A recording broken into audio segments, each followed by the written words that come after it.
Welcome to another episode of Champagne Dreams. I'm Stephanie, and this is my friend Darryl Dwayne. What's up, Darryl? Hey, Ooh, what's going on? I'm loving this new look. It's my first time seeing this look. You This is like it? the look. You like it? Come Like, on, Cisco. You think you know Cisco vibe? yo, it's like in high school. They used to kind of like bat that when I had a shortcut, a brush cut. That's what I used to go. But thank you. Like, I literally like this is my Afro-punk look. So Afro-punk. I don't know what's going on in Brooklyn if we're doing it this year or not. Probably ain't happening. Nothing happening this year. And that's what I figured, right? So I was like, let me experiment while I'm in quarantine, see if I like it, and you know, smart. I can figure out whether because then I can always adjust before I got to go back into the office. You know what I'm saying? Luckily, I work for an art space, so so you're good. Yeah. So you know, but ultimately, I'm like, I do like how it came out, and have my friends validate it. Like it looks so good. It's so you. It's so you. Oh, appreciate that's love. See,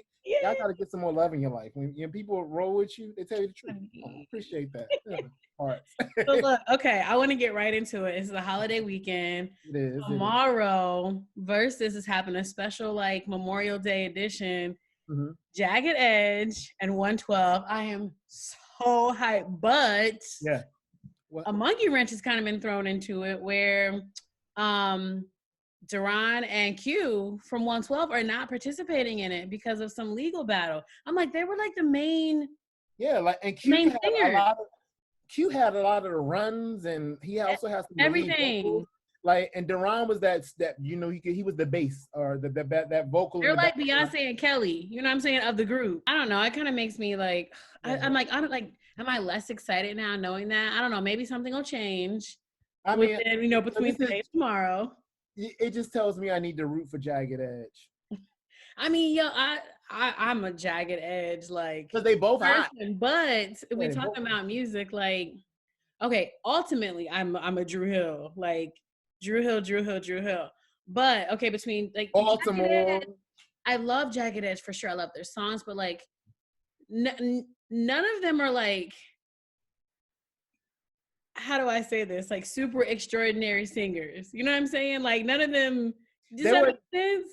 They were the singing group where like, so I mean, you do got levels, right? I think there's always levels. Like I can't discount them because again, I haven't accomplished anything that they have. And I love Jagged Edge. I really do. Like, let's get married. Let's be clear. Meet me at the altar. Like they were the first ones to turn Beyonce into a video vixen. Let's be clear. Before she was a video vixen, like she like, you know, and then Case followed up with the alley. Right. But I say that to say, see, you know, y'all history. But I say that to say, like, you know, ultimately, like both groups are phenomenal, but Jagged Edge was like the around the way group that they could sing and hold it down. They won all the talent shows locally. But I feel like Dru Hill was the group that when you went to the Apollo, there was a group that was going to bring it home, you know, because they were singing, not to negate Dru, because you can't negate the talent, but to say that because they're all good, like even 112, like that was the group. So me and my singing group back in the day modeled ourselves. Wait. You had a singing group? How did I not know this? I didn't even know you could sing. I mean, because I've never heard you sing. Like, not even. Really? Now I'm going to have to sing something for you. Like, I feel like, so, yeah, like, I was in a singing group back in high school. Low-key. Wait. I knew you professionally danced for artists. Like, you went on tour with, like, Monica and Ashanti and all them. But you had a singing group? I literally was in a singing group out of Virginia Beach. Well, we were a mix. I was from Norfolk, obviously. You know, I wasn't nobody from Virginia Beach, but I was from Norfolk, so you know the ratchet one, Norfolk. But with Norfolk, I think Portsmouth and Virginia Beach. So, and our manager was located, and our manager and the guy that pretty much ran our career for my junior and senior year of my high school life was they were based in Virginia Beach, and we literally were like my life at that point was working my 2 jobs. And leave in school and going right after school and before and after my 2 part-time jobs, going to singing rehearsals to rehearse with my group. So our boy group, okay, don't laugh. So my boy group's our band name was YGB, and it was an acronym for Young Gifted Brothers. Meanwhile, any of my group members that are out there, what's good? I'm still here. I'm still thriving, right? If y'all want to reunite. But low key, so I'm sorry, I'm not laughing like at that. I'm like blown away that you had us. And when I tell you, like, this is at the time when Dru Hill had first dropped their first album, right? So y'all thought y'all was Dru Hill. We was a combo of 112, Dru Hill, and if you could like ball that all up, because of course I've always been the dancer, always been about dancing, so I was the one that was ready. I was here with it, right? Okay. And and then the other guys were young like me as well at the time, and we all had our strengths. Now, I didn't take lead all the time, obviously, because wait, was your strength singing? My strength was singing. I want just the dancing in the background. Like I want one of those. There's different levels in groups. It's like there might be a lead where it's Let's be clear, there is. That's nice. Somebody's like, ooh, like were you the ooh person or the last night person? I was there in the middle. I wasn't quite the ooh, but I wasn't also last night, right? You were singing. You were singing second fiddle to the lead. Second fiddle to the lead. That was the Kelly Rowland of the group. I'm sorry. No. Kelly goes hard. Let me not even play. Like, because this is not y'all know Kelly and Beyonce. Look, let's be clear. Michelle, they all sing well. But I'm just saying, like, I was not the lead of the group. You were the full package. We were the full package. I myself, who would be the breakout? If I was the breakout, it would be because of controversy. It wasn't because our dancing talent. But you wouldn't have been the breakout singer. Maybe because I approached the song in a different manner. But I was the ooh yeah guy. I was the ooh yeah, get the crowd excited. I can hit high notes and I can hit. You have to know your strengths. You have to know. So my mom used to always joke around. She was like, so even, and this is your family. Your family, if they don't keep it real with you, then you know. So my mom would be like, there's a difference. You have, and again, this is not to negate any talented artist's talent, because two artists I'm about to mention are super talented.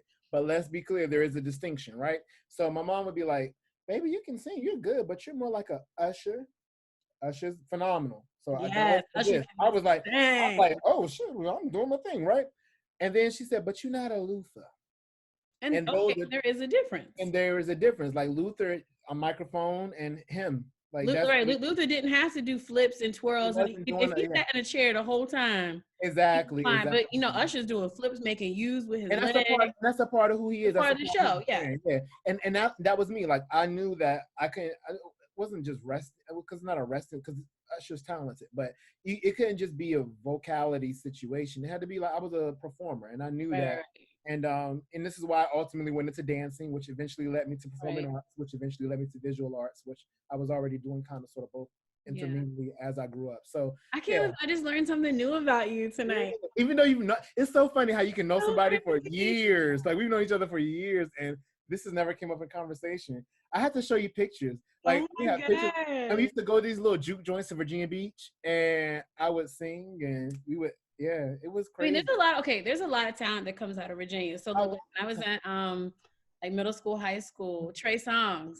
So I grew up in this area, if you guys might know, it's Chesterfield County in Virginia, right outside of Richmond, in between Richmond and Petersburg. And Trey Songz is from Petersburg. And so my church was in Petersburg. I went to a performing arts for piano my freshman year of high school. Hold on, you can play the piano? Yeah, I played. Again, didn't know. So I played piano for 7 years. Growing up, my parents forced me to do it, and then I used to do piano competitions. I won piano competitions.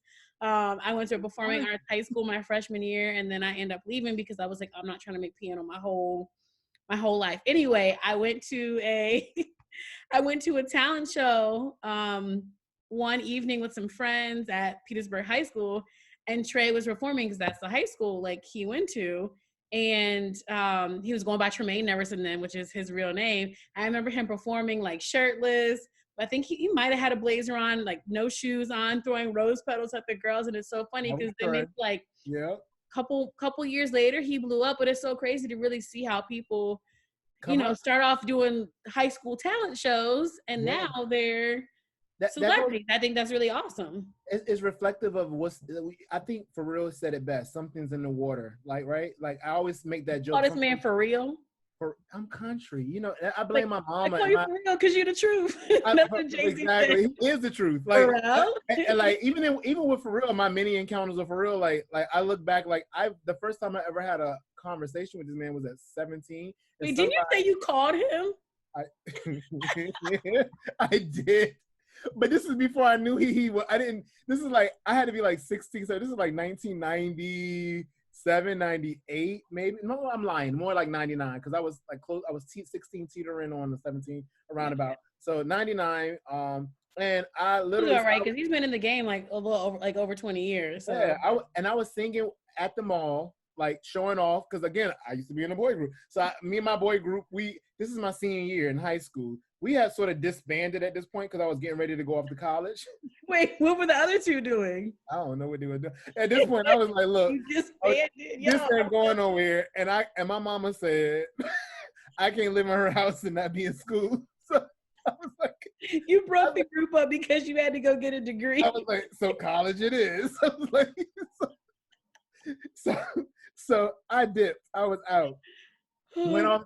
So I was preparing for college, but I was still singing. I was still singing and dancing in the background. That was who I was always. So I'm at the mall singing, and then this guy who singing in the storage closet. I told you I had 2 jobs. So I'm up here at my second job in high school because I was focused. I had a car in high school. This is 90s. Let's be clear. A black man with 2 jobs with a car in high school. I was. Did you have kids and a wife too? Like, I thought I did. I had a serious girlfriend at the time, but that didn't work out. But nonetheless, you thought you were gonna be in a boy group. You were gonna be a star.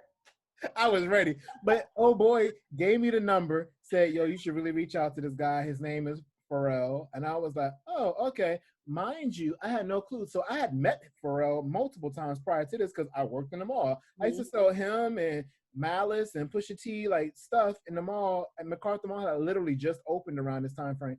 I was selling them stuff in the mall all the time. I had no clue who they were because, I knew who they were from music videos, but I didn't know that's who I was calling on the phone. Mm-hmm. So I'm called, and I ring him up or whatever, and I have to say he was the most polite, like not today phone conversation ever. It was very much like I ran down my story like yo da da da da da this and the third, and he listened and he was like I appreciate that, but this isn't the normal way we would go about doing business. However, I definitely stay with it, stay committed, and I'm sure things will work out for you. And there was no love lost, and then I hung up. Oh my gosh, this is such a good story, Darryl. I feel like I learned so much about you today. We've been friends for like 10 years. Same, Miss Piano. I didn't know you were Alicia Keys. You know what? And it's so funny. Like I wish I would have kept up with it because I could be like playing in somebody's church right now, making a little extra side. Same. I wish I would have kept singing because I feel like I could have been your piano player for your singing career. We could have been a group. We could have been a group. We could have been our own, but we just could have been called Champagne Dream. Champagne Dream. That could have been our stage name. I'm still here for it. And then I got all the moves still, right? I still teach dance. I lost my sauce. I lost my my dance moves after college. Did you? I've been to a few Fashion Week after parties with you. I don't know. Hey. Okay. All right. Fine. No, we don't tell about those things. All right. So look, we've chatted about some good stuff. Mm-hmm. Let's get into our words of the week. So mine is going to be willingness. So I'm choosing willingness because I think we need to be like a little more open-minded, and not we as in us, but just people in general. Like, we're sometimes so stuck on just doing things that are within our job description or that somebody has told us to do. I think we need to be willing and open to like more ideas and more things. So when I think about willingness, I always think about open-mindedness and openness.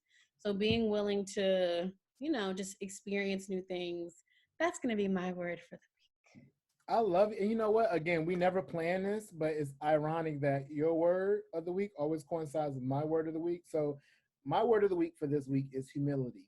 And I'm going with that because we just talked about all these experiences we had. You and your Alicia Keys days, me and my boy band days. Like, I feel like you had to be humble, especially during that time. This is the early 90s, late 90s, early 2000s. And you had to. There was no Instagram. There was no Facebook. Street teams. You literally. And even in the midst of doing all of that, you had to be okay with taking on the extra tasks just to ensure that your situation thrived, right? Yeah. So humble, humility.